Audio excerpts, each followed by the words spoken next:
It's been a decade since I first came out. It's been a decade since I finally decided to live in my truth and be my authentic self. It's been 4 years since I decided to do that on a platform such as YouTube. I was a different person at each stage of my life, and I wanted to make this video on reflecting on my journey to now and how coming out changed me for the better. Hello, my name is Antoinette, and today's video is going to be about me coming out. So the people that are new to Earth, or in general my channel, coming out refers to the pivotal moment in a person's life where they decide to openly express their sexual identity, their gender identity, and overall be who they are and live in their truth in a society that might not always deem it acceptable. And I'm just adding on that last part. Coming out refers to also kind of a metaphorical closet that you are hiding in and that you are not out of. So when you step out of the closet, you're out. I'm pretty sure it has more meaning than that, where that entire concept came from, but that is the definition I have in my head right now. Coming out is not an easy step at all. I remember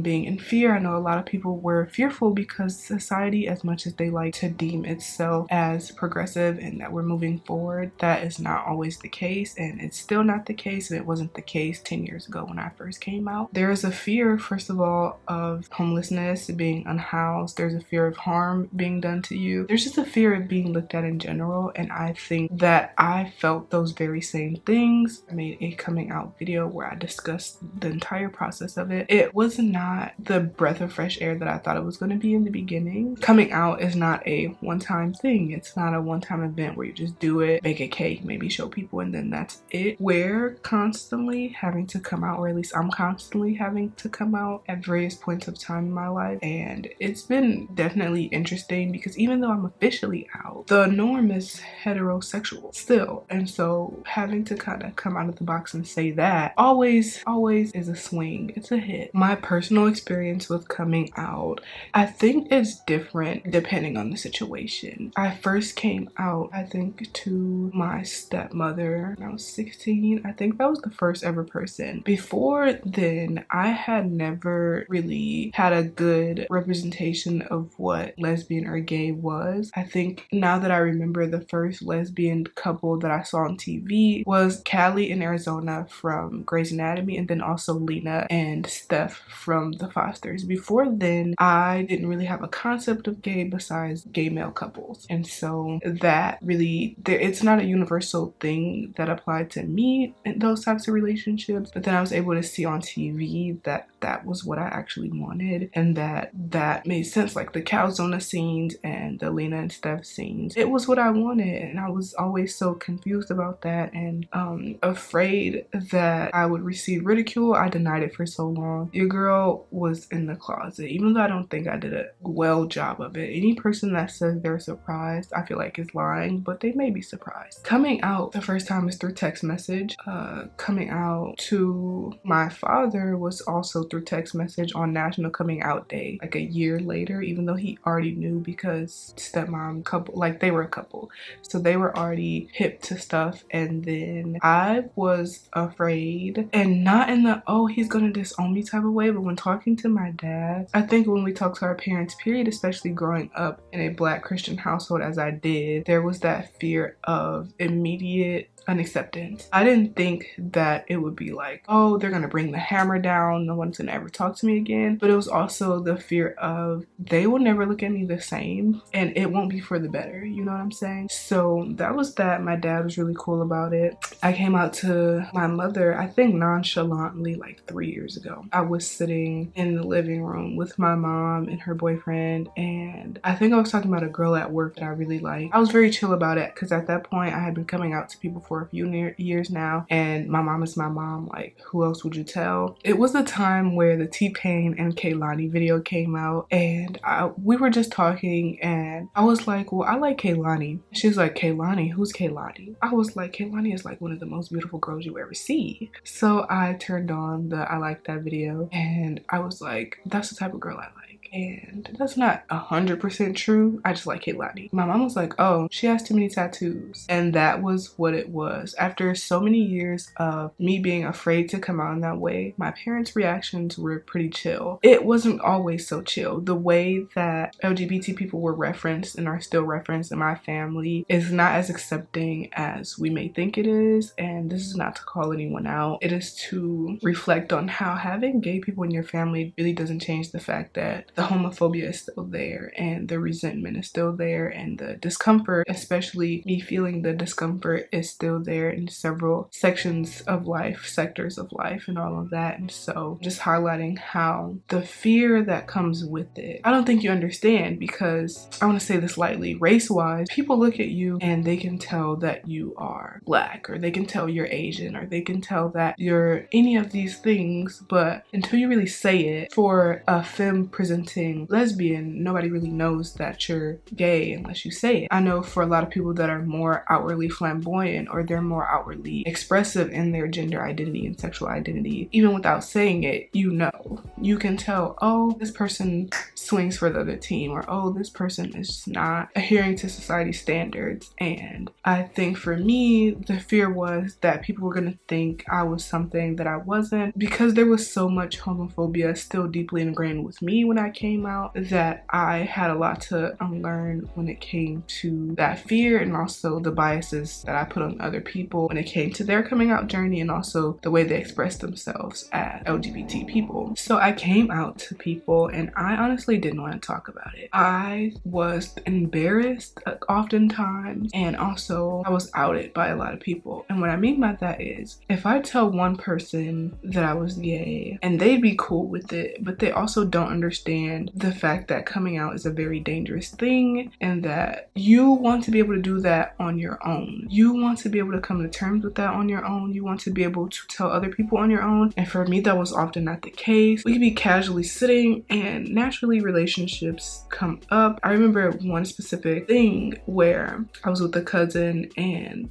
there was another cousin there. That cousin is, they're all older than me, and for 1 second we were talking about relationships, and they were talking about gay people or something like that. They were like, it's fine, Antoinette is gay too. It's just like, the other cousin, first of all, didn't know. That's not your place to out me. And second of all, like, to just casually bring it up when you don't know if I was ready to tell that person. And I literally said, I was like, why would you tell her that? They're like, the other cousin was like, oh, it's okay, it's fine, you can be who you are. It's not okay to out other people. It wasn't okay then, and I still don't feel like it's okay now, or that it's anyone's place to tell other people that I'm gay other than me. And like I said, because it's dangerous, it's quite literally dangerous. You can be displaced, you can be fired, you can be things like that. I still have that fear. I had coworkers that I kind of became close with. We hung out outside of work a couple times, and the conversation pointed to me being gay and like what type of men that I wanted, and that, you know, the other coworkers that we were kind of in a group with or in a social circle with, the question was, oh, why didn't you tell them also? I don't know them. I don't know the fact that, first of all, the conversations we had have always leaned to homophobia, so I keep people at a distance. Even in the lunchroom, the break room, I've had to deal with a lot of discrimination and just like down talk from gay people when I haven't even come out. So the assumption is that I'm also homophobic, and the assumption is that I also hate gay people. So I'm just sitting there, you know, listening to that, and then they're like, oh, you know, everybody's chill, why don't you just come out to them? The same people that hate my entire being? No. I think people don't understand the fact that you will be treated differently no matter what people think. I think people are more accepting of lesbian relationships. I also think that people are not as accepting as they think they are, like I've said before. And so I was like, I just don't tell people that. I think I like to keep it close to my heart. I like to keep it close to me, and I just like to be one with myself. I don't want to come to work and tell people that I'm gay. Granted, I'm telling the internet, but unless my bosses have stumbled upon my YouTube videos in some way and actively dug for it, I don't think that people would just know. And I didn't want to tell based off of credentials, based off being able to get jobs, based off of things like that, because people do still discriminate. They do. There's no going around that. So for me, I was like, I just don't tell people because of the negative consequences of telling people oftentimes. I always have to gauge people out and see what they would say or see how they act towards me before I ever disclose that information to them. So it's never been easy, and it's not ever, I think, going to be easy to come come out, or at least for the next few years for me. I'm not gonna get too in depth of my coming out journey because I again have a whole video, but I think the more I told people, the easier it felt, but also a bigger burden of me being like not the stereotypical gay woman that they view in their head, that's predatory, that likes every single girl she comes across, that does. It just is kind of like a cycle of, oh, I have to be open to them, or I want to be open to them, but I can't be too open to them. I can't tell them that this is who I want to date, or this is what I like, or what my type is. So you can know, but you can't know too much. It became this thing. It became like a 3-step thing the further I got into coming out to people, where I'd be like, okay, number one, let me see if you like gay people. Not just tolerant because you know, oh, I don't agree with that lifestyle, is not a thing that I'm comfortably okay with having in my life. 2, how do you treat gay people that you come into contact with, whether they are openly expressive in what is stereotypically gay and how you react to that. And when I finally tell you, how do you react? Are you surprised? Are you chill about it? Or do you make this big thing about it? After that, I'll discuss whether the friendship is good or not. My entire journey has been different because I definitely tell people in a different way now than I did when I was first coming out. Coming out 10 years ago versus now looks incredibly different. 10 years ago, I would send this long text or have this whole entire spiel about my identity and what I still liked and that I was the same person, basically pleading with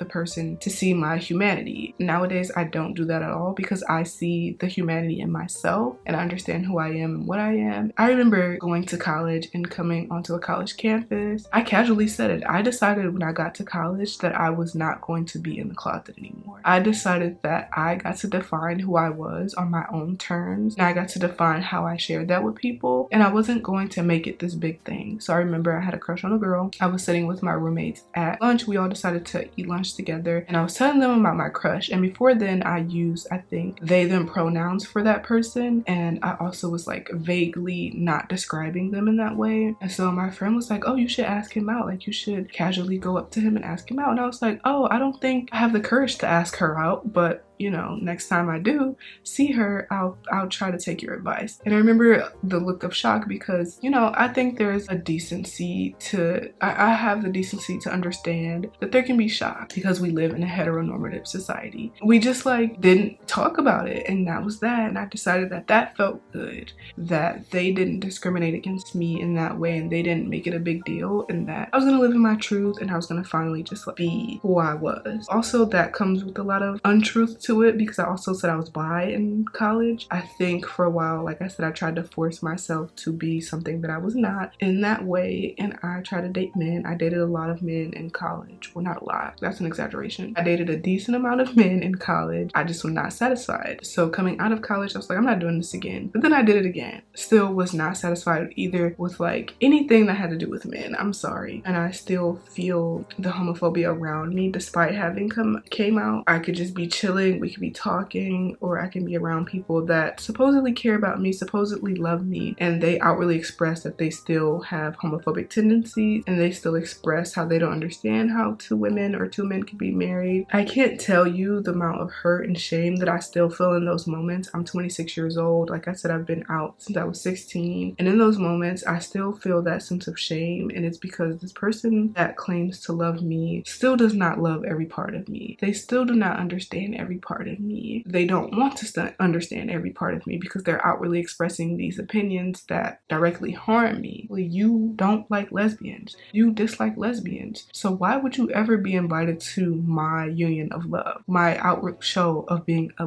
lesbian and being in love with other women? Why would I invite you to that? And so I always think about that. If I ever decide to get married, if I ever fall in love, if I ever do this, will I be comfortable bringing my spouse or significant other around? Will I be comfortable having kids and other people and planting those seeds into them that their family is wrong? Like I said, I don't think people are as progressive as they think they are, they say they are. And a lot of people are okay with not being as progressive as they think they are, they say they are. Like I said, there comes that fear and there comes that shame that I still feel when coming out to people and also when discussing anything to do with LGBT, because other people make me feel that way. I never sit in the mirror or in my everyday life and think, think I should be ashamed of who I am. I should be ashamed of what I like. I should be ashamed of everything to do with my entire being. We are at the segment where I give advice on coming out. I think the first thing is to be okay with it yourself. I'm giving AA talking points when I say admit it to yourself first. Understand it to yourself. If you have a confidant and a person you can talk to, then that's great. But as long as you are comfortable and settled in your identity yourself, whether that comes with feelings of fear or shame, as long as you admit it first and have that self-acceptance, then you will be fine. 2, make sure that you are safe. If you are not safe mentally, physically, if you're not in a place, whether it's in a home or around people that do feel that type of way, if you don't feel safe, don't do it. I think a lot of people, they're like, they won't date people that are